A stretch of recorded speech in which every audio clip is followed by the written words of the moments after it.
Estibaliz Diaz naiz, zientzietan doktorea, biologia espezialitatean. Leioako zientzia fakultatean ikasi nuen biologia eta tesia arrain pelageikoen larben inguruan egin nuen. 2004an hasten hasi nintzen lanean, Prestigeren ondoraketak gure flotak ustiatzen zituen arrainetan eduki zitezkeen ondorioak aztertzen. Urtebete beranduago, maiteminduta naukan espezie batekin lan egiten hasteko aukera izan nuen. Aingira.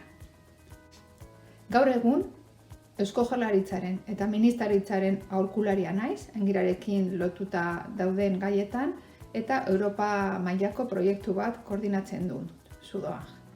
Nire lanetik gehien gustatzen zaidana da espezien egoera hobetzen lagundu ahal izateak kudeaketa informatuago baten bidez. Europa osoko ikerlariekin lan egin ahal izateak ere oso gustukoa dut. Itsas ikerketa mailan geroz eta emakume gehiago gara, baina oraindik falta zaigu gorago iristea. Beraz, gehiago gara, baina gorago iritsi nahi dugu.